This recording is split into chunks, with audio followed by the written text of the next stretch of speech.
Okay, welcome everybody. Mr. Vidic here. Today we're going to touch upon difference of squares. So this is lesson 5 in your factoring unit.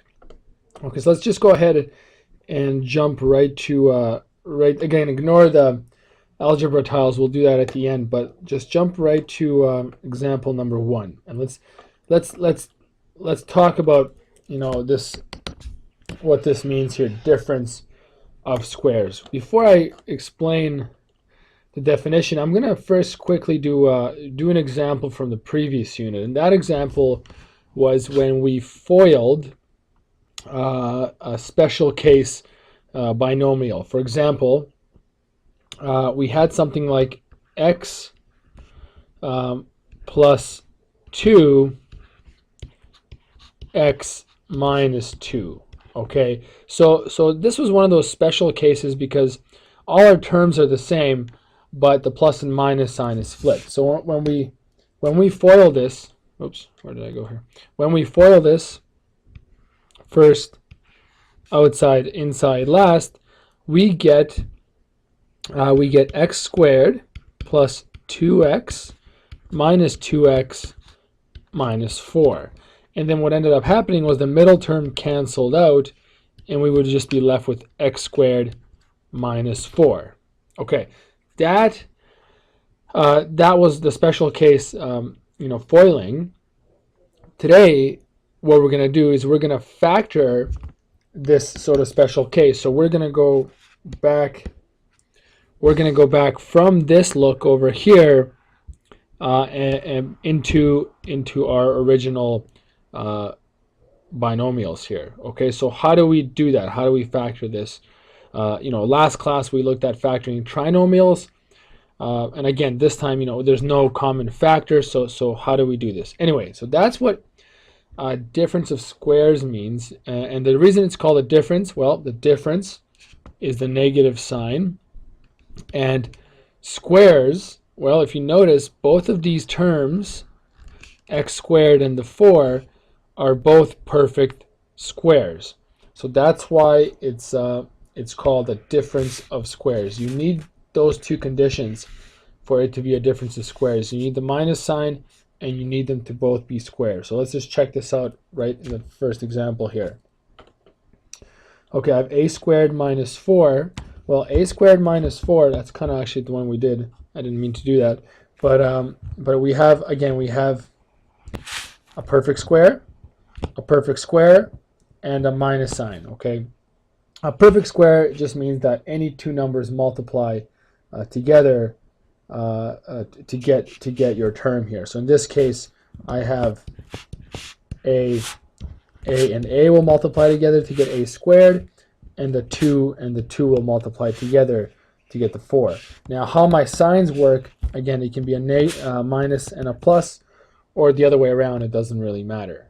Okay, so let's do a couple more here, and you'll soon figure out there's a pattern here. Okay, so again, do my two brackets. There's a perfect square, t 144.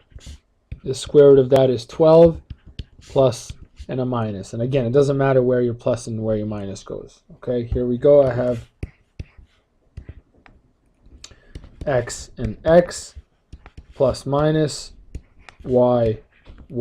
Okay, there's the y, there's the x.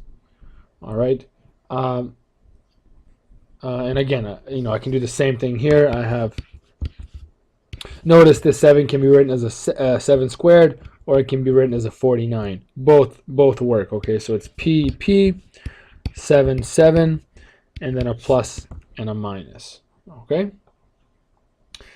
All right, note here they say, it's not possible to do the sum of squares there. Okay, so x squared plus 4 does not factor into x plus 4, x plus 2, x plus 2. Okay, that's wrong. Okay, that does not work. Okay, let's move on here. So, and again, you can do that with even harder examples down here. So there's my first term, and now it's a combination of a coefficient and a variable, but don't let that throw you off, because the 16 is the 4 and the 4, and the t squared is just a t, and then I got a plus and a minus, and then 7 and 7. And if you do go ahead and FOIL this, you'll see you'll end up in this example over here. Okay, let's you go ahead and try and do that one. I'm going to jump to C here. Okay, do my two brackets. The square root of 100 is 10. The square root of y squared is y. Do my plus here, my minus here, and I'm done. Okay, try. You can go ahead and do this one. I'm going to do this one over here. Oh, look at that. I cannot do this one because of the plus sign. Okay, so be careful. They're going to try and trick you in the questions. Okay, last one here. Okay, the square root of 64 is 8. Plus and a minus. The square root of 9a squared b squared is 3ab. 3ab. Okay? All right. Let me go ahead and quickly do the word problem here. The floor of an international double squash court is rectangular with the area of 25a squared minus b squared. Write an expression for the length and width of the floor. Okay, so the area of the court is 25a squared minus b squared. And I know the area is length times width. So I need two things to multiply to get that. Well, those two things are going to be, there's the length and there's the width. I'm just going to factor my area, and that's going to be 5a minus b, 5a plus b. Okay, and there it is. Okay, and that equals the area, which is 25a squared minus b squared. Okay, let me just see if I can do number B here. So the perimeter of the floor is 140 feet. Determine the length and width of the floor if the length is 1.8 times the width. Well, first we need to come up with the equation for the perimeter, and that is 2 times the length plus 2 times the width. Okay, so now I have, well, I guess the key piece of information is that the width of the, the length is 1.8 times the width. So the length equals 1.8 times the width. Okay, so now I can substitute. Well, the first thing I'm going to do is factor out the 2 here, and I have L plus W, and then instead of the length here, I'm going to put in this value because that's the length in terms of the W, of the width. So it's 1.8 W plus W. So now I have 2 times 2.8 W, and I can keep working that down until I get 5.6 W.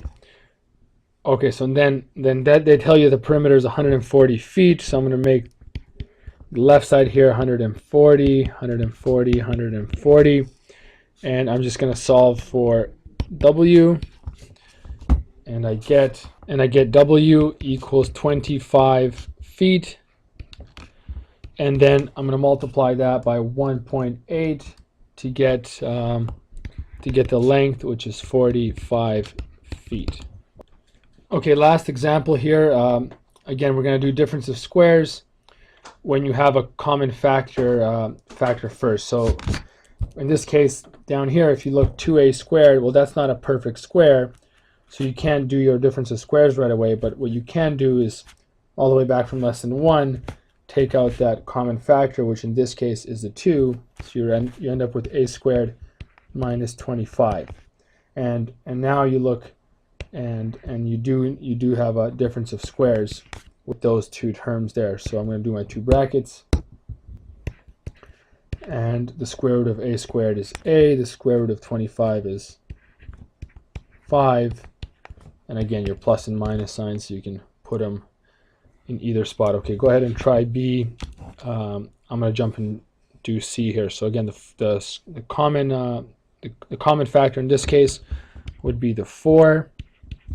So when you factor out that 4, I'm left with 36 p squared q squared minus 1. Okay, and sometimes you might think that, oh, I can't do this one because I don't have a perfect square. But whenever you see a 1, remember 1 is also a perfect square because the square root of 1 equals 1. So that will work for our difference of squares. So let's just rewrite that.